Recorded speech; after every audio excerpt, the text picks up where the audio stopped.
धन्यवाद धन्यवाद धन्यवाद धन्यवाद येशू. पवित्र पवित्र परमपवित्र थोर सनातन आमच्या जिवंत देवा, आकाश पृथ्वी आणि सर्व काही उत्पन्न करणाऱ्या, आज प्रभू तुझ्या वचनांवरती मनन करीत असताना निश्चित आमच्या अंतःकरणाची तू पकड घेत आहेस. तुला आम्ही धन्यवाद देतो. आमची हीच प्रार्थना आहे देवा, आजचं हे शिबिर मंडळीच्या उन्नतीसाठी कारणीभूत ठरवू दे. जे तुझे शब्द तुझ्या दासाच्या मुखातून येत आहेत त्यांनी प्रभू लोकांच्या मनाला हर्ट होऊ देऊ नको, पण प्रत्येकाच्या आध्यात्मिक वाढीसाठी ते शब्द असावेत अशा मी प्रार्थना करतो. प्रभू परमेश्वरा, तुझा शब्द आज आमच्या कानी पडू दे आणि नव्याने आमची भेट घे. सहाय्य करता मदतदाता देव हो. तुझ्या जिवंतपणाचा अलौकिक अनुभव प्रत्येकाला दे. आज तुझी उपस्थितीत आहे आणि निश्चित तू आमच्याशी बोलत आहेस. तुला आम्ही धन्यवाद देतो. आमचं पुन्हा प्रभू आम्ही ताबा तुझ्या हाती देतो. आमचा विश्वास आहे की ओठ माझे आहेत, पण प्रत्येक शब्द स्वर्गातून तुझपासून येत आहे. आमच्याशी बोल आणि तुझं बोलणं आम्हाला कळू दे. ही सर्व प्रार्थना येशूच्या गोड पवित्र आणि सर्वोच्च नावात मागतो, म्हणून तिथे ऐक. आमेन. प्रभूच्या पवित्र नावाला धन्यवाद. आज परमेश्वराने त्याच्या उपस्थितीत पुन्हा एक वार आपल्या सगळ्यांना एकत्रित केलं. प्रभूला धन्यवाद असो. तर जसं आपण पाहिलं की 3 प्रकारची वेगवेगळी तयारी जगामध्ये चालू आहे. एक, इस्रायल तयारी करत आहे की इस्रायलला देवासाठी पवित्र मंदिर बांधायचं आहे. दुसरी तयारी आपण पाहिली, सैतान देखील तयारी करत आहे. अँटिक्राइस्ट, ख्रिस्त विरोधक, त्याचबरोबर खोटा संदेष्टा यांना जगामध्ये येण्याचा समय जवळ येऊन ठेपलेला आहे. आणि तिसरी गोष्ट मंडळीबद्दल की मंडळी स्वतःला तयार करत आहे. जसं संत पौल म्हणतो, दाग, सुरकुती किंवा कुठल्याही प्रकारचं तिच्यामध्ये देवाला न आवडणारं कुठलंही काम नसावं, अशी शुद्ध पवित्र अशी मंडळी ख्रिस्तासमोर सादर व्हावी म्हणून मंडळी या दिवसात स्वतःला तयार करत आहे. आता जसं या तिन्ही गोष्टी आपण पाहत आहोत, जगात सगळ्यांची तयारी चालली आहे, पण ही तयारी होत असताना आपण आपल्या तयारीकडं जास्त लक्ष देणं गरजेचं आहे. मंडळीने मंडळीच्या तयारीकडं लक्ष देणं गरजेचं आहे. अनेक संदेष्टे आज जगामध्ये असे आहेत की जे लोकांच्या मनात भीती घालून वचन शिकवतात. अँटिक्राइस्ट येईल, मग असं होईल, मग तसं होईल, आणि मग ते लोक अँटिक्राइस्टला घाबरून घाबरून ख्रिस्ताच्या जवळ चाललेत. आपल्याला तशी सुवार्ता नाही सांगायची. आमचा देव जिवंत आहे आणि त्या जिवंत देवाची गरज आपल्याला आहे. येशू किती महान आहे, येशू त्याचं सत्य काय आहे, त्या प्रेमाने आणि प्रीतीने लोक येशूकडे आकर्षित झाले पाहिजेत. उगाच धाक दाखवून, भीती दाखवून लोकांना प्रभूच्या राज्यात वळवणं तेवढं फारसं योग्य ठरत नाही. आणि म्हणून आपला देवच किती चांगला आहे हेच जर कळालं तर आम्हाला कुठल्या गोष्टीला घाबरण्याची गरज नाही. तो अँटिक्राइस्ट त्याला काय करायचं ते करू द्या, आम्हाला फरक पडणार नाही. कारण ज्याच्याबरोबर खरा देव आहे, खरा ख्रिस्त ज्याच्याबरोबर आहे, त्याला त्या सैतानाची किंवा त्या अँटिक्राइस्टची भीती वाटणं काहीच गरजेचं नाही आहे. तर ती पण तयारी, त्याकडं पण आपण लक्ष दिलं पाहिजे, ज्याच्याद्वारे आपला विश्वास अजून बळकट होईल. कारण की बायबलच्या ज्या भविष्यवाण्या आहेत, तर ह्या भविष्यवाण्या नुसतं दानिएलचं पुस्तक जुन्या काळातल्या लोकांकडे होतं, त्यांना त्याचं एवढं प्रकाशन नव्हतं. दानिएल खूप गोष्टी लिहितो, पण त्या लिहित असताना त्याला खूप वेळा वाटतं की ह्याचा अर्थ त्याला माहीत नाही आहे, कळत नाही आहे, तरी तो लिहित चालला आहे. आणि प्रकटीकरणाचं पुस्तक आहे काय, ज्यावेळेस प्रकटीकरण आणि दानिएलाचं पुस्तक ह्यांना एकत्रित रीतीनं आपण अभ्यास करतो, त्यावेळेस मात्र आपल्याला इतका आनंद मिळतो की त्याच्यातून आपल्याला गूढ रहस्य प्रकट होतात. आणि जगात चाललेली जी आत्ताची परिस्थिती आहे, जगाची जी रीत आहे, त्याबद्दलच्या अनेक गोष्टी आपल्याला आकलन झाल्याशिवाय राहत नाही. तर आता शेवटच्या काळामध्ये सैतानाची जी तयारी आहे, तर ती तयारी होत असताना त्याचं मेन आता काम काय चाललेलं आहे, तर लवकरच एक शिक्का संपूर्ण जगातील लोकांना देण्यात येईल. वारंवार मी प्रकटीकरण 13व्या अध्यायाचा उल्लेख करत आहे आणि त्या 13व्या अध्यायात असं लिहिलेलं आहे की त्या श्वापदामागून सगळं जग त्याच्या मागे गेलं, सगळं जग. आता आपण विश्वासणार आहेत, आपण त्याच्या मागे कसं काय जाणार? आहे की नाही? सैतानाच्या मागे मंडळी कशी काय जाईल? तिथं ख्रिस्ताच्या मागे जाणार आहे, ख्रिस्त त्यांना घेऊन जाणार आहे. मग जग जाणार आहे म्हणजे काय, किंवा जग अख्खं तो कसं काय कंट्रोल करणार? अनेक गोष्टी त्याच्यामध्ये दडलेल्या आहेत. तर या दिवसात एक श्वापदाची संख्या जे आपल्याला ठाऊक आहे, तो शिक्का सगळ्या जगातील लोकांना देण्यासाठी तयारी चालू आहे. आणि काय तो कसला शिक्का आहे? मोठ्या आवाजात 666चा शिक्का. आता 666 थोडं बारकाईने नीट आम्ही समजून घेतलं पाहिजे. फक्त 666 म्हणून चालणार नाही, पण त्यात दडलेला अर्थ आम्हाला कळायला पाहिजे. सगळ्यात पहिली गोष्ट, 3 आकडा म्हणजे काय? 3 जो अंक आहे त्याचं महत्त्व समजूया. ज्यावेळेस 3 हा अंक येतो त्यावेळेस तो आमच्या देवाला दर्शवतो. 3 आकडा म्हणजे परमेश्वर. का बरं असं तुम्हीच सांगू शकता, खूप सोपं आहे. त्रैक्य देव, देव जो बाप, देव जो पुत्र, देव जो पवित्र आत्मा. तर आम्ही 3 देवाची सेवा करत नाही, हे पण सांगणं गरजेचं आहे. देव जो बाप, देव जो पुत्र, देव जो पवित्र आत्मा, हा 3 नाही, एकच देव आहे. आम्ही सगळे एका देवाला स्तवणारे भजणारे लोक आहोत. 3 हे परमेश्वराला दर्शवतं. 3 तिगडा. हे बघा, देवाच्या लोकांनी नवीन म्हणी तयार केल्यात, त्या तुम्हाला मी शिकवूनच जाईल. 3 तिगडा काम तगडा. ख्रिश्चन लोकांच्या थोड्या वेगळे म्हणी आहेत, लक्षात ठेवा. कोणी पण म्हटलं अरे काय 3 तिगडा, त्याला म्हणायचं 3 तिगडा काम तगडा. त्रैक्य देव आमच्या बरोबर आहे. 3 आकडा देवाला दर्शवतो. 6 जो अंक आहे तो मानवाला दर्शवतो. का? उत्तर सगळ्यांना येतंय, पण ज्याला जमल ते सांगतील, आपलं बघत राहूया काय होतंय. 6व्या दिवशी देवबापाने कोणाला बनवलं? मानवाला बनवलं, आपल्याला बनवलं. वास्तविक पाहता 6व्या दिवशी पहिल्या भागात देवाने जनावरांना बनवलं आणि दुसऱ्या भागात माणसाला बनवलं. जनावरं आणि माणसं एकाच दिवशी देवाने बनवली. 6व्या दिवशी जनावरं आणि माणसं एकाच दिवशी बनवली. म्हणून कधी कधी टॉमी कम हिअर म्हणलं का टॉमी लगेच येतो. माणसाचं बोलणं टॉमीला कळतं. जनावरं माणसासारखी वागतात, कितीतरी वेळा माया लावतात, जिव्हाळा लावतात. कोण? जनावरं प्रेमाने वागतात. जनावरं, माणसाने जनावरं एका दिवशी बनवलेत. कधी कधी असं वाटतं की जनावरं माणसासारखी वागतात आणि माणसं, असं तुम्ही म्हणताय, मी म्हणत नाही. मला सेंट मेरीला परत यायचं आहे. Praise the Lord, hallelujah. मला परत यायचं इथं, मी म्हणून चालणार नाही. तुम्ही म्हणतायत म्हणून ठीक आहे, असू शकतं कदाचित, सांगता येत नाही. तर 6 आकडा मनुष्याला दर्शवतो. 6 आकडा, आता परत विचारतो, 3 आकडा कोणाला दर्शवतो? देवाला. 6 आकडा कोणाला दर्शवतो? माणसाला. आता 6 6 6 6 किती वेळा आला? 3 वेळा. मनुष्य मनुष्य मनुष्य, पण किती वेळा? 3 वेळा. मनुष्य ज्यावेळेस देवा समान होण्याचा प्रयत्न करील त्याला म्हणायचं 666. आलं लक्षात? सोपा अर्थ आहे, कळतो सगळ्यांना. आता ह्या दिवसात क्रिकेटर खूप चांगलं काम करतोय, लोक त्याला देव म्हणतात. आणि एखादा चांगला धनवान माणूस आहे, एखाद्याचं ऑपरेशनला पैसे नाही, श्रीमंताने त्याला मदत केली, साहेब देवासारखे तुम्ही मला भेटतात, आहे ना.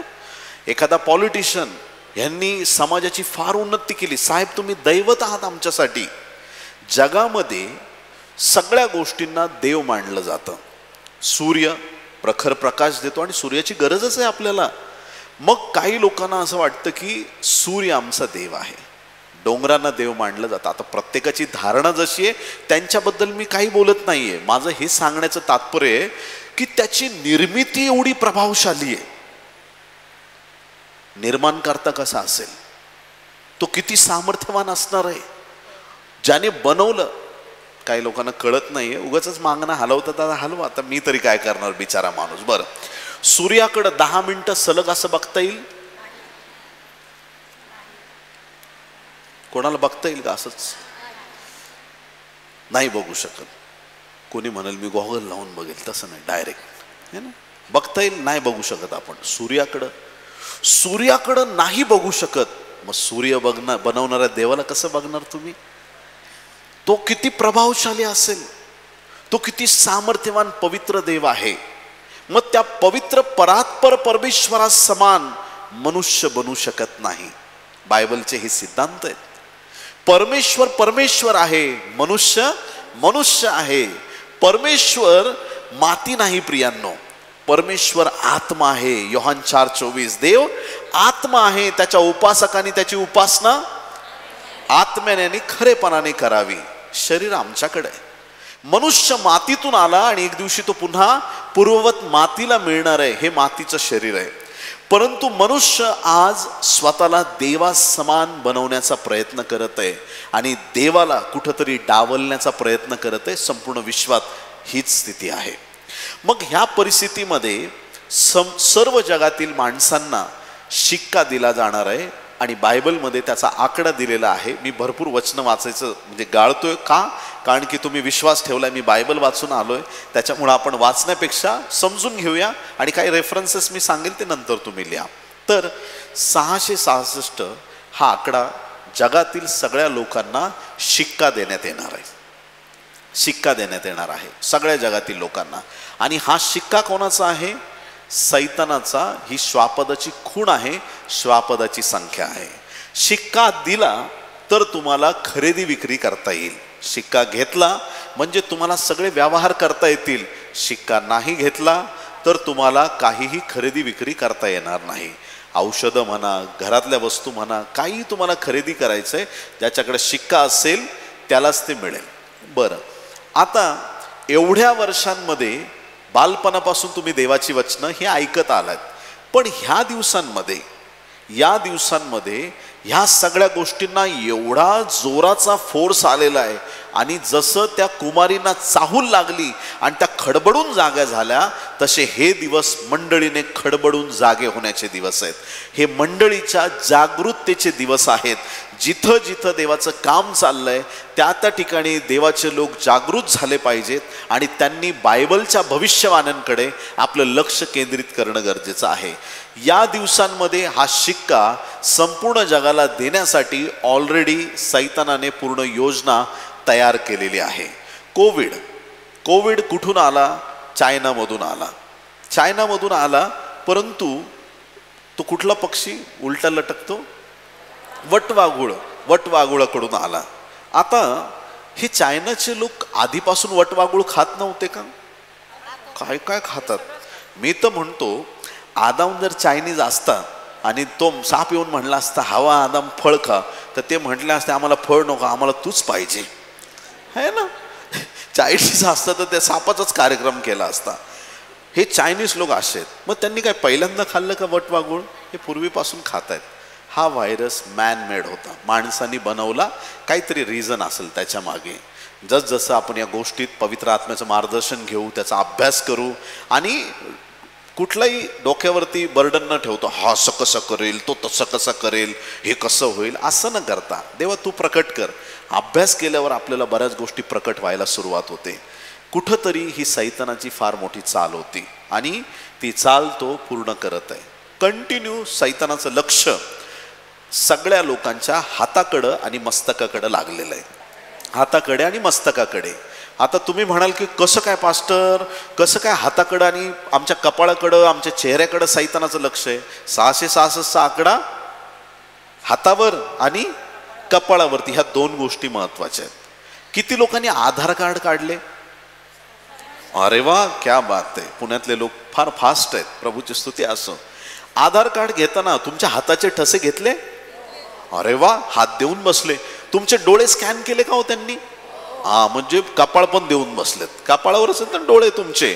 त्यांचं लक्ष तुमच्या चेहऱ्यावर आणि तुमच्या हातावरती आहे, हे बायबलमध्ये लिहिलंय. बरं, कोविड आला, सॅनिटायझर आणि ती बंदूक तुमच्या हातावर आणि तुमच्या कपाळावर त्यांचं लक्ष आहे. येत्या दिवसात हे शिक्के चिपच्या माध्यमातून ते लोकांना पोहोचवले जातील.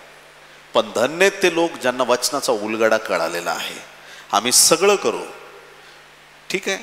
जे ATM कार्ड वापरू, रॅशन कार्ड वापरू, पॅन कार्ड, आधार कार्ड सगळं वापरू. पण ज्या दिवशी कोणी आमचा हात आणि कपाळ परमनंटली मागेल, त्याच्यावर काहीतरी शिक्का द्यायचा आहे, काही चिप लावायची, त्या दिवशी आम्ही त्याला विरोध करणार. आमेन. त्या दिवशी आम्हाला कळणार की अरे हां, हे आता सैतानाचं काम सुरू झालंय, हे आम्ही घेणार नाही, हे आम्हाला चालत नाही, ह्याच्याकडे आम्ही जाऊ शकत नाही. तो दिवस असा असेल ना प्रियांनो, तो दिवस असा असेल की संपूर्ण जगात सांगितलं जाईल की सगळ्यांनी ते शिक्का घेऊन टाका, ती चिप बसवून घ्या. आज काही देशांमध्ये अशा प्रकारच्या चिप मोटोरोला कंपनी, वेगवेगळ्या कंपन्यांनी आलेल्या आहेत. एक तुम्ही चिप हातात लावली, कारचा दरवाजाला हात लावला, दरवाजा उघडणार, घराचा दरवाजा उघडणार, तुमच्या लिफ्टला हात लावला, बरोबर तुमच्या फ्लोअरलाच ती लिफ्ट जाऊन थांबणार, सगळे दरवाजे उघडणार. त्याने तुम्ही पैशाचे ट्रान्झॅक्शन करू शकता. आता मोबाईल काढा, स्कॅन करा, हे ते. 10 वर्षापूर्वी 15 वर्षापूर्वी मी संदेश द्यायचो, रस्त्यावरची भाजीवाली सुद्धा ऑनलाईन पेमेंट घेईल. लोक हसायचे, काय सांगता तुम्ही, पण आज तेच घडलंय. आता येत्या दिवसात काय सांगणार आहे तर त्याच्यासाठी हसू नका, पण ते आता लक्षात ठेवा. येत्या दिवसामध्ये प्रत्येक गोष्टी या शिक्क्याच्या द्वारे पूर्ण होतील. सगळ्या खरेदी विक्री, हे तर बायबलमध्येच लिहिलंय, या सगळ्या गोष्टी त्या चिपच्या द्वारे करण्यात येतील. मग काय होणार आहे का? विश्वासात आम्हाला टिकून राहायचंय. एक दिवस असा येईल, आज किती तारीख आहे? 10 तारीख आहे. 10 तारखेला शेवटचा दिवस आहे, सगळ्यांनी चिप लावून घ्यायची. आता इथं पाळक लोक, संदेष्टे, सेवक सगळे तुम्हाला ओरडून सांगतील की तो सैतानाचा आकडा कोणी घ्यायचा नाही, मेलो तरी चालेल. काही लोक म्हणतील जाऊ दे, माझे लेकरा बाळांचा प्रश्न आहे, माझी गव्हर्नमेंट नोकरी आहे, माझं हे माझं ते, मी शिक्का घेतो. जगात मी भरपूर कमवलंय, माझा पैसा पाणी. काही लोक घेऊन मोकळे होतील. आणि पुढं जाण्याआधी एक सांगू द्या, एकदा सैतानाचा शिक्का घेतला, श्वापदाची खून घेतली, तो इररिव्हर्सिबल आहे, परत काढता येत नाही, परत कॅन्सल होत नाही. घेतला म्हणजे तो सैतानाचा झाला, विषय संपला. मी घेईल आणि मग 2 महिन्यांनी काढून टाकील, चिप तर आहे, असं चालणार नाही. घेतला म्हणजे त्याने ठसे, त्याचं जीवन त्या गोष्टीला देऊन टाकलं. बरं, आता अशी वेळ येईल, ते सांगतील 10 तारखेला 2 वाजेच्या आत सगळ्यांनी शिक्के घ्यायचे. जगात खूप लोकांनी घेतले, आपल्या खडकी मंडळीमध्ये कुणीच घेतले नाही. आणि इथं चाललंय विकास कांबळेचं कॉन्फरन्स, कुणीच घ्यायचं नाही, कुणीच घ्यायचं नाही. आणि बाहेर दारात त्यांचे लोक रायफली, वेगवेगळ्या हत्यारं घेऊन उभे आहेत. कसे शिक्का घेत नाही? चर्चमधून बाहेर आल्याबरोबर तुम्हाला कापून टाकू आम्ही, कारण तुम्ही शिक्के घेत नाही. आणि मग आम्ही इथं शिकवत राहणार, बोलत राहणार, एकमेकांना उत्साही. जाऊ द्या, आता मरायला तयार होऊया आपण, काय व्हायचंय ते होऊ द्या. आणि मग 1:30 वाजणार, 1:45 वाजणार, ते लोक वाट बघतायत बाहेर. हे चर्चच्या बाहेर आले, यांना बोलायचं शिक्के घेता का नाही तर मारून टाकायचं. ते सारखं तिथून बघत राहणार बाहेरून. पण तुम्ही विश्वासात टिकून राहायचंय. तुम्ही चर्च सुटणार, 1:55 झाले, चर्च सुटलं. आता तुम्ही तयार आहेत चर्चच्या बाहेर जायला, एकमेकांना भेटताय, मिठ्या मारतायत, मरायला तयार झालो आम्ही. आणि आता ते आम्हाला शिक्का आम्हाला घ्यायचा नाही, पण आम्ही ख्रिस्तासाठी मरायला तयार आहे, असं तुम्ही बाहेर जायला निघणार. तेवढ्यात आकाशामध्ये तुतारीचा आवाज येईल आणि सगळ्या जगात लख प्रकाश पडेल. सगळे लोक आपल्या घरादारातून बाहेर येतील. ज्यांनी हातामध्ये शस्त्र घेतले ते टाकून देतील. ठिकठिकाणी लोक उरबडून ह्याला सुरुवात करतील. अतिशय भयंकर असं वातावरण निर्माण होईल. काही लोक प्रेतक्रियेला स्मशानभूमीमध्ये गेलेले असतील. धुळीला धूळ, मातीला माती, राखेला राख. आणि बघता क्षणी आजी उठून बसलेली आहे. कसली धूळ, कसली राख, कसली माती. मी बाहेर आले, माझ्या प्रभूने माझं पुनरुत्थान केलं आहे, प्रभूने मला जिवंत केलेला आहे. तुमच्या डोळ्या देखत तुमचे सगळे जुने आई वडील असतील, माता पिता, कोणीही पुरातन काळातले तुमचे आप्तजन असतील ज्यांनी येशूमध्ये जीवन व्यतीत केलं होतं, ते उठून उभे राहतील आणि ते स्वर्गाच्या दिशेने वर आकाशामध्ये अंतराळाकडे घेतले जातील. आणि ज्यावेळेस त्यांना उचललेलं तुम्ही पाहाल, लक्षात ठेवा, पुढचा नंबर आपला असणार आहे. पुढचा नंबर आपला असणार आहे. स्वतःची तयारी करायची. हे प्रभू तुला धन्यवाद, कारण तू आज मला घ्यायला आलेला आहे. क्षणात निमिषात आपण बदलून जाऊ. मी गेटवरती उभा असेल बाहेर, माझं शरीर बदललेलं असेल, त्याला म्हणन मार गोळी. ऐकताय तुम्ही? ख्रिस्ताला जसं शरीर मिळालं अविनाशी, ते शरीर तुम्हाला आणि मला मिळणार आहे. हालेलुया. असं शरीर मिळेल, त्याला चाकू, सुऱ्या, तलवार, कुठलीही गोष्ट हानी करू शकत नाही. जग त्याचा नाश करू शकत नाही. असं अविनाशी शरीर आम्हाला प्राप्त होईल आणि आमचं दुःख आनंदात बदलून जाईल. जगामध्ये असताना आम्हाला क्लेश आहेत, जगामध्ये असताना आम्हाला व्याधी आहेत, आम्हाला संकट आहेत, पण धन्य आणि आशीर्वादित आहे तो दिवस ज्या दिवशी ख्रिस्त येशू येणार आहे. त्या दिवशी तुम्ही आणि मी बदलून जाऊ आणि मग देवदूत आम्हाला घेणार आणि आम्हाला उचलून ख्रिस्ताकडे घेऊन जाणार. हालेलुया. ढगावरती पोहोचलो, प्रभूला पाहून आनंद झाला आणि बाजूला बघतो तो काय माझे आजोबा उभेत. बाबा तुम्ही तर 84 मध्ये गेले होते, पण आज आपण भेटलो. प्रभूला धन्यवाद बाबा, किती आनंद वाटला. जे प्रभूमध्ये 20 पाहुलेत त्यांची तुमची भेट परत होणार आहे. हालेलुया. त्यांना भेटणार आहेत. आणि म्हणून कुणी गेल्यानंतर आशाहीन लोकांसारखं दुःख करत रडत बसू नका. आपला बाप जसा कामावरती जातो ना, आपल्याला खात्री आहे संध्याकाळी घरी येणार आहे, तशी आम्हाला खात्री असली पाहिजे. आज झोपलाय पण येत्या दिवसात उठणार आणि मी भेटणार आहे. हालेलुया. कोविडच्या काळात आपल्या प्रियजनांना आपण गमावलंय. खूप मोठ्या दुःखाच्या गोष्टी घडल्यात, पण लक्षात ठेवा, जे प्रभूमध्ये तुमचे पुत्र कन्या लहान थोर जे प्रभूमध्ये 20 पावलेत त्यांची आणि आपली निश्चित आणि खचित भेट आहे. आणि जसे आपण उचलले जाऊ, आहा काय सुंदर क्षण असेल. बोलो येशू मसीह की. लोक ना म्हणजे लिटरली ते हा अनुभव घेण्यासाठी स्काय डायव्हिंग करतात. ऐकलं तुम्ही? स्काय डायव्हिंग म्हणजे विमानात जायचं वरती आणि तिकडून खाली उडी मारायची पॅराशूट घेऊन. जबरदस्त ना. त्याला कमीत कमी 50,000 खर्च येतो. किती? तुम्हाला सगळ्यांना फुकट आहे तो अनुभव. हालेलुया. Free of charge. उचलले जाणार. स्काय डायव्हिंग काय इथं आकाशात जवळून मारतात, काय खूप एवढं पृथ्वीच्या बाहेर नाही जात, पण तो अनुभव आम्हाला कितीतरी हजारो पटीने मोठा अनुभव, अगणित सामर्थ्याचा अनुभव. काय आनंद असणार आहे तो, काय आनंद असणार आहे. उचलले जाण्यासाठी तयार व्हा प्रियांनो. उचलले जाण्यासाठी प्रभूचं येणं अगदी जवळ येऊन ठेपलेलं आहे. आज प्रभूच्या येण्याने मंडळीमध्ये फार मोठं गौरव प्रकट होणार आहे. गॅसचा फुगा आपण आकाशात सोडतो, उडून जातो. लहान मुलं कधी कधी त्याला काहीतरी टॉय बांधून टाकतात, मग तो थोडासा उडतो आहे ना, पूर्ण नाही उडून जात. जेवढी जास्त जड बांधू वस्तू, टेबल बांधलं तर टेबल एका फुग्याने उडणार नाही, आणि खूप फुगे बांधले जास्तच टेबलला पण उचलू शकतात. जेवढं उचलायचं आहे तेवढी मोठी जास्त ताकद पाहिजे गुरुत्वाकर्षणाच्या विरुद्ध. तो सर्व समर्थ प्रभू येत आहे, ज्याच्याकडे अफाट शक्ती आहे. तो तुम्हाला आणि मला उचलण्यासाठी, आपल्या जवळ घेण्यासाठी येत आहे. बोलो येशू मसीह की. पक्षी आकाशामध्ये उडतात, असा एक सुंदर अनुभव परमेश्वर देणार आहे. रॉकेट, विमानं, अनेक गोष्टी आकाशामध्ये उडतात. तो अनुभव परमेश्वर आपल्याला देणार आहे.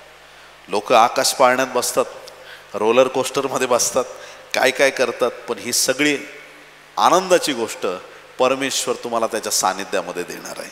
आणि ह्या सगळ्या आनंदाच्या पलीकडं एक मोठा आगळा वेगळा आनंद आपल्याला मिळणार आहे.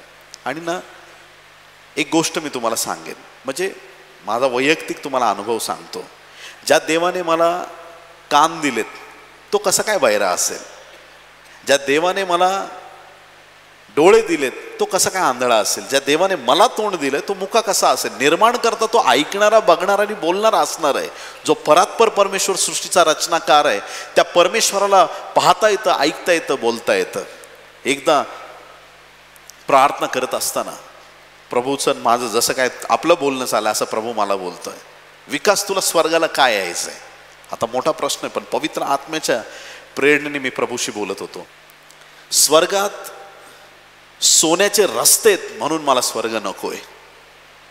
स्वर्गात लाखो करोडो दिव्यदूत आहे म्हणून मला स्वर्ग नकोय. ते 4 प्राण्यांसाठी मला स्वर्ग नकोय.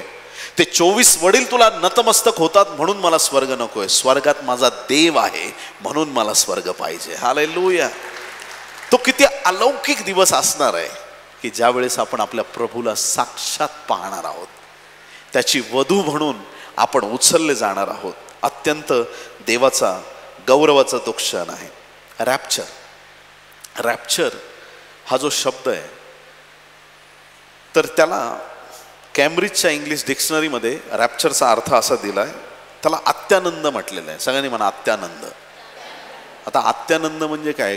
अत्यानंद म्हणजे आत्याला भेटून झालेला आनंद नव्हे, ठीक आहे, कारण की लगेच आपलं काहीतरी डेफिनेशन चालू होतात. अत्यानंद म्हणजे अति आनंद. हा आनंद जगात मिळू शकत नाही. ईश्वर प्राप्तीसाठी झटणाऱ्या लोकांना जो आनंद मिळतो तो जगामध्ये कोणाला मिळत नाही. आता बघा, माझ्याकडं आधी दुसरा फोन होता, मग मला वाटलं मला आयफोन घ्यायचा आहे, आणि हे फोन घेणारे लोक आहेत ना, घेणारे विकणारे, त्यांची शांती दर 2 महिन्याला भंग होते. आयफोन 11 घेतला, अरे बापरे माझ्यासारखा फोन कोणाकडं नाही, कंपनी लगेच आयफोन 12 काढते नाही, याची शांती भंग, माझा जुना झाला, मला आता 12 घ्यायची गरज आहे. दुनिया अपग्रेड होत राहते आणि माणसाची शांती भंग होत राहते. एखाद्याला एक छोटंसं झोपडं मिळालं तो आनंदी होतो, मग त्याला अपेक्षा वाटते 1 RK जरी एखादा फ्लॅट मिळाला तर बरं होईल. ज्याला 1 RK मिळाला का त्याला वाटतं 1 BHK तरी मिळायला पाहिजे. असं करता करता माणसाची इच्छा वाढत जातात आणि कधी कधी लोकांना आनंद वाटतो की मला 20 BHK हॉल घर मिळालेलं आहे 20 बेडरूमचं. आता 20 बेडरूमचं घर घेऊन फायदा काय आहे तुला? झोपणार तर एकाच बेडरूममध्ये का? तू मधमाशी रात्रभर फिरत राहणार आहे, ह्याच्यात 20 मिनटं, त्याच्यात 20 मिनटं, त्याच्यात 20 मिनटं, अख्खे 20च्या 20 बेडरूमला खुश करायचं? शक्य नाही, शक्य. आम्ही एवढं समाधानी बनायला पाहिजे, जे आहे तुझ्या योजनेप्रमाणे ते आम्हाला मिळू दे, आणि आमचं लक्ष जास्त आध्यात्मिक गोष्टींवरती असलं पाहिजे. आमची संपत्ती आम्ही स्वर्गात साठवली पाहिजे, कारण की जाताना माणूस काही बरोबर घेऊन जात नाही. बोलो येशू मसीह की. जाताना माणूस बरोबर काहीच घेऊन जात नाही. इकडे लोक रडतील गेल्यानंतर, आजी खूप चांगली होती, बांगड्या काढ, बांगड्या काढ, सोन्याच्या आहेत बांगड्या काढ, आजी एवढी प्रेमळ होती, अरे ते गळ्यातलं काढ लवकर नाही तर जाईल टाकतील पेटीमध्ये. रडता रडता सांगतात अंगठी, अंगठी निघत नाही, बोट तोड पण काढ, अंगठी काढ, साबण लावा, साबण काहीतरी करा, काहीतरी अंगठी काढा. एक दागिना, एक पैसा, 1 रुपया काही तुमच्या बरोबर जाणार नाही. मग कमवलं कशासाठी? प्राप्त केलं कशासाठी? आनंद कशात मिळतो ना, तो आनंद आध्यात्मिक गोष्टीचा आनंद आम्ही प्राप्त केला पाहिजे. सगळ्या गोष्टींची गरज आहे, पण फक्त त्याच्यासाठी जगू नका.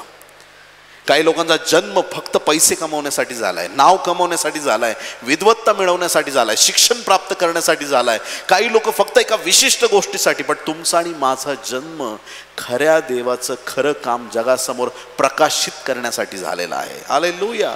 तो स्वर्गीय देवाचा आनंद आपल्या जीवनातून प्रकट होणं गरजेचं आहे, त्याचं नाव आमच्या जीवनातून उंच होणं गरजेचं आहे. केम्ब्रिज युनिव्हर्सिटीचा शब्द रॅप्चर, अत्यानंद. त्याच्यानंतर ग्रीक जो मूळ भाषांतरामध्ये शब्द वापरलेला आहे तो शब्द आहे हर्पॅझो. सगळ्यांनी म्हणा हर्पॅझो. रॅप्चर म्हणजे ग्रीकमध्ये काय म्हटलंय? हर्पॅझो.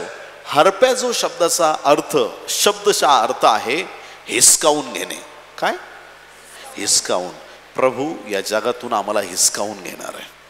सडनली असा अचानक येईल आणि तो आम्हाला जगापासून काढून घेईल आणि त्याच्याबरोबर तो आम्हाला उचलून घेणार आहे. ज्यावेळेस कबरा उघडतील, वाचूया आपण 1 थेसलनी 4:16.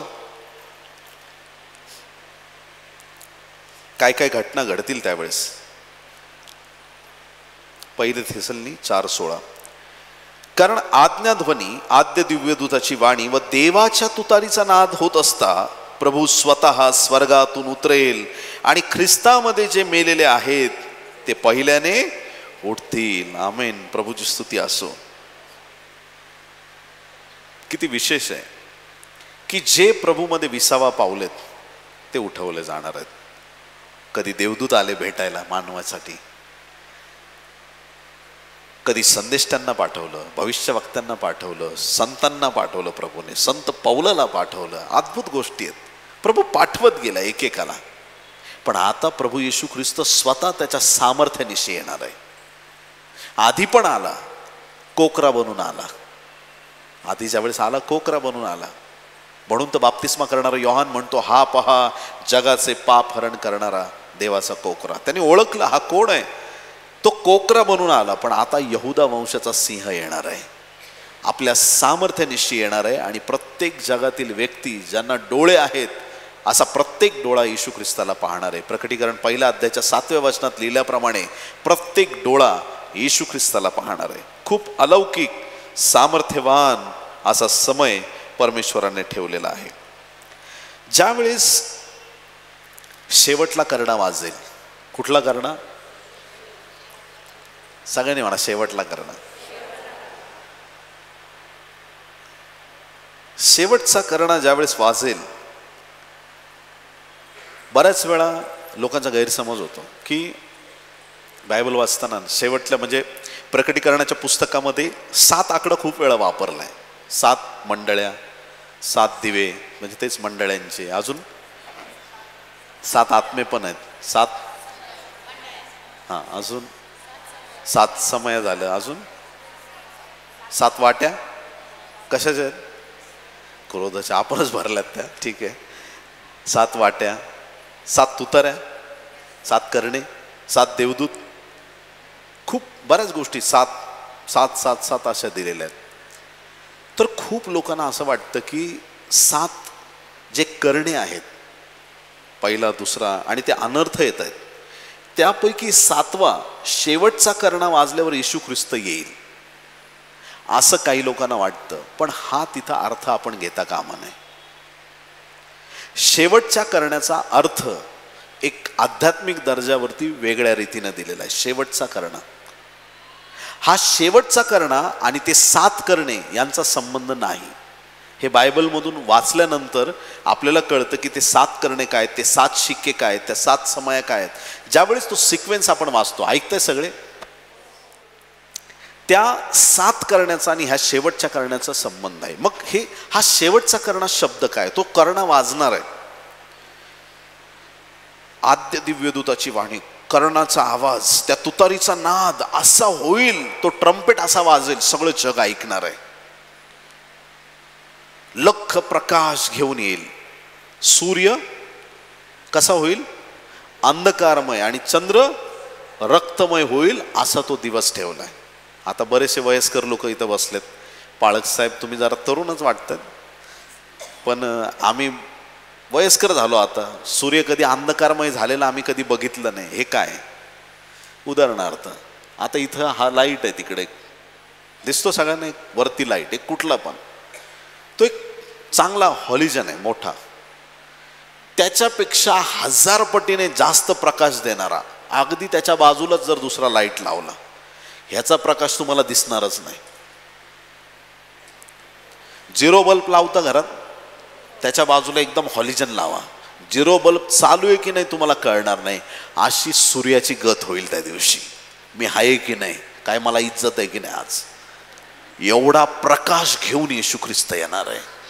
हालेलुया. त्याचा पवित्र प्रकाश घेऊन येईल. सूर्य चंद्र फिके, त्याचा पवित्र प्रकाश घेऊन येईल. असा भयंकर दिवस. तुतारीचा नाद.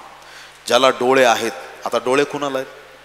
सगळ्या मानव जातीला आहेत. जनावरांना डोळे आहेत, माशांना डोळे आहेत, माशेवर येऊन बघतील, कारण हा शब्द आहे देवाचा. अधोलोकातल्या लोकांचे डोळे बघतील, देवाचे 7 डोळे बघतील. 4 प्राणी स्वर्गात आहेत, त्यांच्या अंगभर डोळे, ते पाहतील, देवाचे डोळे पाहतील, देवदूतांचे डोळे पाहतील, सगळे डोळे, प्रत्येक डोळा त्याला पाहिल सांगितलंय, प्रत्येक डोळा. असा जबरदस्त दिवस देवाने नियुक्त केलाय. आता ह्या परिस्थितीमध्ये तो शेवटचा करणा वाजला. आता शेवटचा करणा का म्हटलंय हे समजण्यासाठी इस्रायल लोकांचे काही सण पटकन समजून घेणं गरजेचं आहे. बायबलमध्ये इस्रायल लोकांचे अनेक सण आहेत. 7 सण महत्वाचे आहेत. किती सण? त्या 7 सणांपैकी पहिला सण वलांडन सण, दुसरा बेखमीर भाकरीचा सण, तिसरा प्रथम फळाचा सण म्हणजे फर्स्ट फ्रूट, त्याच्यानंतर पेंटिकॉस्टचा सण, त्याच्यानंतर तुताऱ्यांचा सण, प्रायश्चित्ताचा सण, मंडपाचा सण. आता हे 7 सण महत्वाचे बायबलमध्ये दिले जे इस्रायल लोकांनी साजरे करायचे. आज जर आम्ही जुना करार पाळणारे, फक्त जुना करार पाळणारे जर लोक असतो, ख्रिस्ताची आमची ओळख नसती, तर आज चर्चला येताना आम्ही सगळ्यांनी एक एक कोकरू आणलं असतं आणि बाहेर कत्तल चालू झाली असती.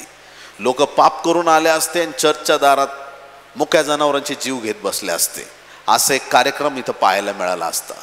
पण आम्हाला या गोष्टी आध्यात्मिक दर्जावरती कळाल्या. ऐकताय तुम्ही? आता वलांडण सण साजरा झालाय, तुम्ही सांगायचं कधी? आमच्यासाठी बलिदानाचा कोकरा कोण होता? येशू ख्रिस्त. त्या इस्रायल लोकांनी पहिल्यांदा वलांडण सण साजरा केला, दाराच्या कपाळपट्टीला त्याचं रक्त लावलं आणि मृत्यू देणारा दूत त्यांच्या घरात येऊ शकला नाही आणि म्हणून त्यांचा बचाव झाला. आता जसा त्यांनी बलिदानाचा तो कोकरा वलांडण सण साजरा करताना त्या मिस्री साम्राज्यातून निघताना साजरा केला होता, तसा वलांडण सण तुमच्या माझ्यासाठी वधस्तंभावर साजरा झालाय. ज्याला येशूचं रक्त मिळालं त्याचं तारण झालं. किती लोक आमेन म्हणतील? येशूच्या रक्त सांडण्याद्वारे आम्हाला पापातून सुटका मिळाली, मुक्ती मिळाली. हा जो सण आहे वलांडणाचा, तो सण वधस्तंभावरती तुमच्या आणि माझ्यासाठी साजरा झालाय. पहिले कोरिन्थ 5 अध्याय 7 वचन. 1 Corinthians chapter 5 verse 7. पहिले कोरिन्थ 5:7. तर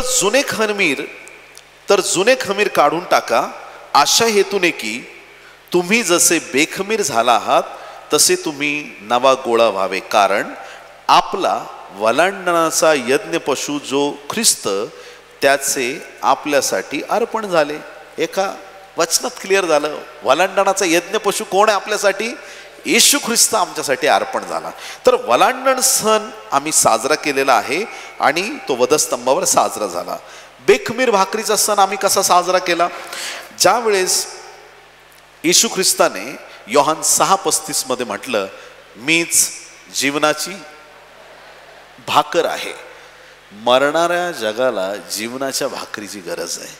ती भाकर साक्षात येशू ख्रिस्त आहे. ती बेखमीर भाकर आहे. बेखमीर, खमीर म्हणजे ईस्ट. ईस्ट काय करतं? ते ब्रेडमध्ये टाकल्यावर ब्रेडला, आणि हे कशाला दर्शवतं? मीपणाला दर्शवतं.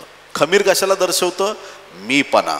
काही लोक फुगून जातात गर्वाने, नको त्या गोष्टींनी. एकाचं 2 सांगतात. एखाद्याला विचारलं शर्ट कितीचा घेतलाय? तो सांगतो 2000. आज तो 1000 रुपयाचाच आहे की नाही?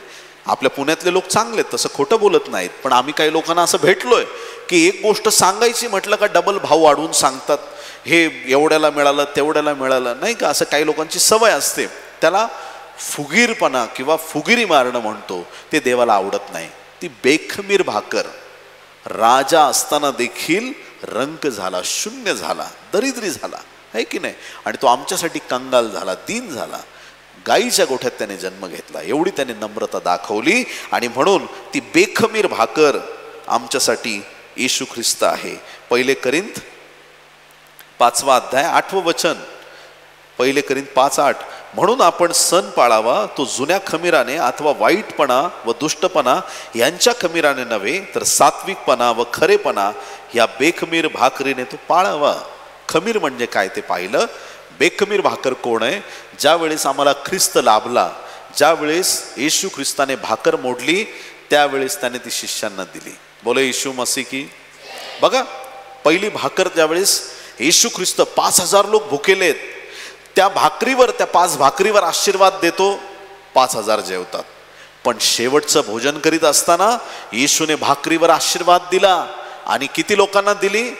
नुसतं 12 शिष्यांना नाही दिली. ती भाकर आज पण प्रभू भोजन घेत असताना आम्हाला मिळते. आजही आमचा विश्वास आहे की ते ख्रिस्ताचं शरीर आमच्यासाठी आहे, ख्रिस्ताचं रक्त आमच्यासाठी आहे. बोलो येशू मसीह की. तर ती भाकर जी त्याने वधस्तंभावर दिली, ती अख्ख्या जगाला पुरून उरणारी भाकर आहे. पहिला सण वलांडण, सगळ्यांनी म्हणा वलांडण. दुसरा सण बेखमीर भाकरीचा सण, तो पण साजरा झालाय. प्रथम फळाचा सण, तिसरा सण. वाचूया पहिले कोरिन्थ 15:20. पहिले कोरिन्थ 15 आणि 20. तरी पण ख्रिस्त मेलेल्यातून उठवला गेला आहेच, तो महानिद्रा घेणाऱ्यातले प्रथम फळ आहे. पहिलं फळ कोण आहे? प्रथम फळ महानिद्रा घेणाऱ्यातलं येशू ख्रिस्त आहे. ख्रिस्ताचं पुनरुत्थान हे आमच्यासाठी प्रथम फळ आहे. जसा तो मरणातून उठला, अनेक लोक शेवटल्या दिवसात मरणातून पुनरुत्थित होणार आहेत. पण प्रथम फळ येशू ख्रिस्त आहे. प्रभूची स्तुती असो. आता त्याला प्रथम फळ का म्हटलंय? लाजर उठला. अजून त्या विधवेचं कुठलं ते गाव होतं? विधवेचा मुलगा उठवला येशूने. नाईन गावच्या अजून एक कोणतरी माणूस होता, त्याच्या मुलीला 12 वर्षाची मुलगी, क्या बात आहे, याईराची कन्या, थँक्यू. हे 3 मुर्दे येशूने उठवले. मग ते पण उठलेत मरणातून. जुन्या करारात एलियाने उठवलंय. कितीतरी पुनरुत्थानाचे वेगवेगळे आपल्याला देवाचं काम दिसतं. मग येशू प्रथम फळ का, असा विचार केला कधी? लाजर मरणातून उठला, मग तो का नाही प्रथम फळ? येशू ख्रिस्त का प्रथम फळ? का? कारण की लाजर मरणातून उठला, परत तो मरणार होता. पण येशू ख्रिस्त परत कधीच मरत नाही, तो प्रथम फळ झाला. आणि ज्यावेळेस ख्रिस्तामध्ये मरण पावलेले, झोपी गेलेले, महानिद्रा पावलेले उठतील, त्यावेळेस ते देखील परत कधीच मरणार नाहीत. म्हणून ख्रिस्त आपलं प्रथम फळ आहे. म्हणजे हा प्रथम फळाचा सण पण आध्यात्मिक दृष्टीने आपण साजरा केलाय. वलांडण सण साजरा केलाय, बेखमीर भाकरीचा सण साजरा केलाय. त्याच्यानंतर प्रेषित 2 अध्याय 1 ते 13 वचनामध्ये तो वलांडण सण साजरा झाल्यानंतर जो महत्वाचा सण येतो तो म्हणजे पेंटिकॉस्टचा सण. प्रेषित 2 1 ते 13 मध्ये पेंटिकॉस्टचा सण, ज्यावेळेस पवित्र आत्मा माडीवरच्या खोलीवर जमलेल्या, तिथं 120 जणांवरती जमलेल्यांवरती पवित्र आत्मा आला, पेंटिकॉस्टचा सण साजरा झाला. जे सण यहुदी लोक साजरे करत होते ते सण त्यांनी दैहिक स्वरूपात साजरे केले. आणि आपण आहोत तेच सण आध्यात्मिक दर्जावर साजरे करत आहोत. बोले येशू मसीह की. त्याच्यानंतर येतो तो तुताऱ्यांचा सण. 1 थेसलनी 4:16 मध्ये सांगितलंय. 1 थेसलनी 4:16, कारण आज्ञाध्वनी, आद्य दिव्यदूताची वाणी व देवाच्या तुतारीचा नाद होत असता प्रभू स्वतः स्वर्गातून उतरेल आणि ख्रिस्तामध्ये जे मेलेले आहेत ते पहिल्याने उठतील. देवाच्या तुतारीचा नाद होईल. आता ह्या वचनांमध्ये एक गोष्ट आपल्याला कळाली. वलांडण सण यहुदी लोक साजरा करत होते, आज आम्हाला साजरा करायची गरज राहिली नाही. का? कारण की तो सण वधस्तंभावर साजरा झालाय. बेखमीर भाकरी घेऊन देवापुढं ओवाळण्याची आता गरज नाही जुन्या करारासारखी. का? कारण की येशू ख्रिस्त आमची बेखमीर भाकर झालाय. आता आम्हाला ते सण साजरे करायची गरज नाही. जसा पेंटिकॉस्टचा सण जुन्या करारातील लोकांनी साजरा केला, त्या पद्धतीने आम्हाला साजरा करायची गरज नाही. कारण की पेंटिकॉस्टच्या दिवशी आत्मा मिळाला, तो खरा पेंटिकॉस्ट आपला साजरा झालेला आहे. तसाच हा तुताऱ्यांचा सण शेवटचा करणा वाजेल त्यावेळेस तो आम्ही साजरा करणार आहोत. बोले येशू मसीह की. आणि म्हणून तुताऱ्यांच्या सणांमधला हा शेवटचा करणा त्या दिवशी वाजेल आणि त्यावेळेस आम्ही खरा आनंद करू आणि देवाचा गौरव करणार आहोत. त्यानंतर प्रायश्चित्ताचा सण जकर्या 12:10 प्रमाणे हा प्रायश्चित्ताचा सण आपल्यासाठी नाही, यहुद्यांसाठी आहे. का? कारण आजही यहुदी लोक येशूवरती विश्वास ठेवत नाहीत. येशूवरती यहुदी लोक विश्वास ठेवत नाही. एक दिवस असा येईल यहुदी लोक येशूवर विश्वास ठेवत नाही. मसीहाबद्दल त्यांची वेगळी संकल्पना आहे. तो येईल, सगळ्या जगावर राज्य करेल, तो येईल, आम्हाला मंदिर बांधून देईल. अरे पण हे सगळं येशूने पूर्ण केलं. तो मंदिर बांधून देईल, पण कुठलं? यरूशलेमेतनं नाही. हे मंदिर त्याने बांधलं. प्रियांनो, हे मंदिर तुम्ही पाडा, ते 3 दिवसात मी उभारीन. आणि तो पुनरुत्थित झाला. त्यावेळेस त्याने आत्मिक रूपात हे मंदिर त्याने बांधलं. आज मंडळी त्याच्या सानिध्यात आहे. हा त्याचा दैवी चमत्कार आहे. पण त्यांना फक्त दैहिक रूपाचं ते मंदिर पाहण्याची इच्छा आहे. ते लोक येशू ख्रिस्ताला देव मानत नाहीत. जोपर्यंत संधी आहे ते ह्या दिवसात येशूचा स्वीकार करत नाही. अनेक ठिकाणी ख्रिस्ती लोकांचा छळ होत आहे. अनेक ठिकाणी येशू ख्रिस्ताचं काम करणाऱ्या लोकांवरती अनेक प्रकारची निंदा, नालस्ती, चर्च तोडणं, त्यांना मारहाण करणं, अनेक घटना घडत आहेत. आणि ख्रिस्ती लोक याच्या विरोधात आपण फक्त प्रार्थना करत आहोत. किती लोक आमेन म्हणतील? आमेन. आपण प्रार्थना का करतो? कारण की आम्हाला माहीत आहे हे बायबलमध्ये लिहिलंय, असं घडणार आहे. पण ज्यावेळेस प्रभू येशू ख्रिस्त येईल त्यावेळेस तो आम्हाला उचलून घेईल आणि आमच्या दुःखाचा शेवट त्या दिवशी होईल. हालेलुया. ज्यावेळेस मंडळी उचलली जाईल त्यावेळेस आपण किती काळ स्वर्गामध्ये राहणार आहोत? बिनधास्त उत्तर द्या. आपण स्वर्गाला गेलो, आता किती दिवस, किती काळ आपण स्वर्गात राहणार? अनंत काळ, अजून कायमस्वरूपी 7 वर्ष, 1000, 7 वर्ष, 1000 वर्ष, सार्वकालिक. बरं ऐका, पटकन सिक्वेन्स सांगतो तुम्हाला, पटकन इथं फिट करायचं माइंडमध्ये, एकदम विसरायचं नाही. प्रकटीकरणाच्या पहिल्या अध्यायापासून सुरुवात होते या सगळ्या प्रकाशनांची. सुरुवातीला तुम्हाला 7 मंडळांबद्दल, ख्रिस्ताचं दर्शन, 7 मंडळ्या, 7 मंडळांच्या नंतर तुम्हाला पाहायला मिळेल 4थ्या अध्यायामध्ये स्वर्गाचा दृष्टांत योहानाला झालाय. विजांचा कडकडाट त्याने सिंहासनावरती पाहिलाय.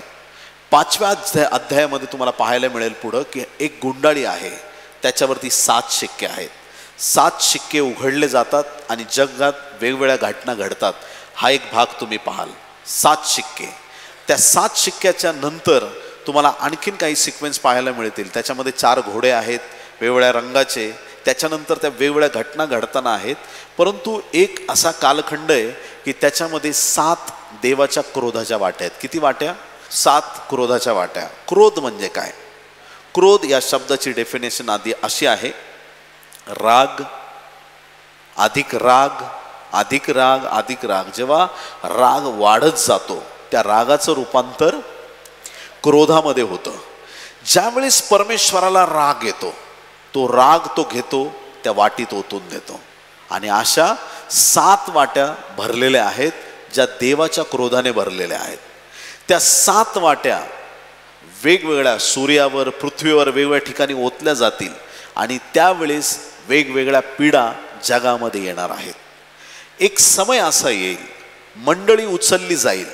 मंडळी उचलली गेल्यानंतर वचन ऐकण्यासंबंधीचा दुष्काळ पडेल. टी व्हीवरती, यूट्यूबवर, सोशल मीडियावरून पूर्ण सगळे संदेश हटवले जातील. आत्ता तुम्ही धन्य लोक आहात, जेवढं तुम्हाला घेता येईल तेवढं घ्या. एक दिवस वचन ऐकायला मिळणार नाही. सगळे देवाचं वचन सांगणारे लोक जगामधून निघून जातील. प्रभू त्यांना घेऊन जाईल आणि सगळीकडं वचन ऐकण्यासंबंधीचा दुष्काळ पडेल. लोक म्हणतील की आम्हाला देवाचं वचन ऐकायचंय, सांगणारा कोणी मिळणार नाही. कुणीच कोणाला देवाच्या गोष्टी सांगणार नाही. दुसरी महत्वाची गोष्ट, आज आम्ही वाटेने जाता जाता एखाद्या गरीबाला पाहिलं, आमच्या मनात एकदम व्याकुळ होऊन जातो. आम्ही खिशाकडे हात जातो, त्याला काहीतरी मदत करतो. मंडळीत एखादा भाऊ बहीण आजारी पडले, आमचं मन व्याकुळ होतं आणि आम्ही त्यांच्यासाठी रडून कळकळून प्रार्थना करतो. पण लक्षात ठेवा, अशा प्रार्थना त्या काळामध्ये होणार नाहीत. तुम्ही म्हणाल कसं काय एवढं तुम्ही सांगता, त्या काळात अशा प्रार्थना होणार नाहीत. आज आमच्या प्रार्थना सामर्थ्यवान काय त्याचं रहस्य तुम्हाला सांगतो. आमच्या प्रार्थना सामर्थ्यवान यामुळे झाल्यात की देवाने त्याचा पवित्र आत्मा आपल्याला दिलाय. ज्यावेळेस मंडळी उचलली जाईल, देवाचा आत्मा या जगामधून जसा पेंटिकॉस्टच्या दिवशी दिला होता, तो आत्मा परत एकदा वर काढून घेतला जाईल आणि जगामध्ये जे लोक राहतील त्यांना वचन मिळणार नाही, त्यांना एकमेकांचं सांत्वन करता येणार नाही, त्यांना रडावं आणि आक्रोश करावा लागेल. जुन्या करारात जसं होतं की ज्यावेळेस तो शमशोन आत्मा आला की लगेच चांगलं काम करायचा, आत्मा गेला का परत इकडं तिकडं बघत बसायचा. जास्त डिटेल नाही बोलत कारण की वेळ कमी आहे आपल्याकडं. हालेलुया, प्रभूची स्तुती असो. तसा काळ परत एकदा येईल आणि पूर्ण जगामध्ये सगळीकडं वाईट वातावरण होणार आहे. आता ह्या दूषित वातावरणामध्ये एक दिवस असा येईल की ज्या वेळेस देवाच्या क्रोधाची वाटी सूर्यावरती ओतली जाईल. कशावर ओतली जाईल? सूर्यावरती. सूर्याने एवढी किरणं कधीच प्रखर केली नव्हती, त्या दिवशी प्रखर करेल. जगातील प्रत्येक माणसाला स्किनचा कॅन्सर होणार, अंगावरती फोड येतील आणि लोक आक्रोश करतील, रडत राहतील, परंतु त्यांचा आक्रोश संपणार नाही. ते रडत राहतील, टेकड्यांना म्हणतील अरे डोंगरांनो आमच्यावर पडा, आम्हाला मरण येऊ, पण मरण त्यांना येणार नाही. एक संकट झालं की दुसरं झालं की तिसरं. एक दिवस असा येईल की सगळ्या जगातलं जे पाणी आहे त्याचं रूपांतर रक्तामध्ये होईल. लोक 5 स्टार हॉटेलमध्ये जेवायला जातील, चलो बिर्याणी मंगाओ, तंदुरी मंगाओ, ये मंगाओ, वो मंगाओ, क्या क्या मंगाने काय वो मंगाओ, सब खाना खाओ. आणि जेवण संपलं की ते म्हणतील आम्हाला पाणी द्या आणि त्यांच्या समोर आणलं जाईल. ग्लासामध्ये फक्त रक्त. याचं कारण एक आहे, परमेश्वराचं वचन सांगतं, प्रभू म्हणतो की तुम्ही माझ्या दासांचं रक्त सांडलंय, मी तुम्हाला रक्तच प्यायला लावणार आहे. आणि लोक त्या काळामध्ये इतके गंभीर होतील, एवढे रडतील, हाल अपेष्टा सहन करतील आणि पूर्णपणे 7 वर्ष त्यांना क्लेश असतील. मग आपण जे स्वर्गाला जाऊ, मंडळी जी उचलली जाणार, 7 वर्ष आपण कोकऱ्याच्या लग्नाची मेजवानी स्वर्गामध्ये करणार आहोत. हालेलुया. वर पण मेजवानी असेल, खाली पण मेजवानी असेल, पृथ्वीवर पण मेजवानी असेल. पृथ्वीवरची मेजवानी वेगळी असणार आहे, स्वर्गाची मेजवानी वेगळी असणार आहे. स्वर्गातल्या मेजवानीमध्ये आम्हाला जीवनी झाडाचं फळ मिळेल. ज्या झाडाच्या भोवती गरगर फिरणारी तलवार होती, तो गरगर फिरणारी तलवारीचा न्याय प्रभूने स्वतःवरती घेतला आणि ते जीवनाचं फळ परत एकदा तो आम्हाला देणार आहे. तो त्याचा मानना आम्हाला देणार आहे. आणि तिसरी गोष्ट, जीवनी नदीचं पाणी तो आम्हाला देणार आहे. स्वर्गामध्ये अजून भरपूर गोष्टी परमेश्वराने सिक्रेटली ज्या ठेवल्या असतील त्या आम्ही सेलिब्रेट करूच, पण बायबलच्या आधारावर सांगतो की 7 वर्ष स्वर्गामध्ये आम्ही देवाच्या कोकऱ्याच्या लग्नाची मेजवानी साजरी करणार आहोत. पृथ्वीवरती काय होईल? पृथ्वीवरती एक सरते शेवटी एक युद्ध होईल, ज्या युद्धाला म्हटलेलं आहे हर्मगिदोनाचं युद्ध. त्या युद्धामध्ये जगातील लोकसंख्येपैकी 1/3 लोक मरणार आहेत. किती लोक? 1/3. आज 7.5 बिलियन जगाची आबादी आहे, 750 करोड. त्यापैकी जवळपास 200, 250, 250 करोड लोक मरतील. 250 करोड. भारताची आबादी 140 करोड आहे अख्ख्या देशाची. त्याच्या जवळपास दुपटीपेक्षा थोडं कमी, म्हणजे एवढे लोक जगातले त्या युद्धात मरतील. आणि मग काय होईल? जिथं जातील तिथं त्यांना प्रेत दिसतील. रस्त्यावर लोक येतील, प्रेत. झोपेतून लोक घरात उठतील, बेडरूममध्ये प्रेत पडलेला असेल, किचनमध्ये प्रेत पडलेला असेल. घर उघडून बाहेर येतील, जिन्यावरती प्रेत पडलेले असतील, अंगणात प्रेत पडलेले असतील, रस्त्यावर प्रेत पडलेले असतील. जातील तिथं त्यांना फक्त प्रेत दिसतील. प्रेत उचलायला माणसं राहणार नाहीत. एवढा भयंकर काळ येत आहे. देवाच्या प्रिय लोकांनो, 250 करोड लोक जवळपास त्या युद्धामध्ये मरणार आहेत. असा भयंकर समय येत आहे. मग त्या दिवसामध्ये तुम्ही आणि मी जर जगामध्ये राहिलो तर आमच्यावरती किती मोठी आपत्ती येऊ शकते हे आम्ही समजू शकतो. आज आम्ही किती धन्य आणि आशीर्वादित लोक आहोत की आम्हाला प्रभू येशू ख्रिस्त हे घडण्याआधी उचलून जगापासून वेगळं करणार आहे. हालेलुया. 7 वर्ष हाल अपेष्टांमध्ये राहायचंय की 7 वर्ष देवाच्या राज्यात राहायचंय, हा निर्णय आज देवाने तुम्हाला आणि मला दिलेला आहे. आज आम्ही कशा प्रकारचं जीवन जगतो, आज आम्ही कशा प्रकारे राहतो, आम्ही खरंच देवाला आमच्या जीवनात स्वीकारलंय का? आज खरंच आमचं जीवन आम्ही प्रभूला दिलंय का? हालेलुया.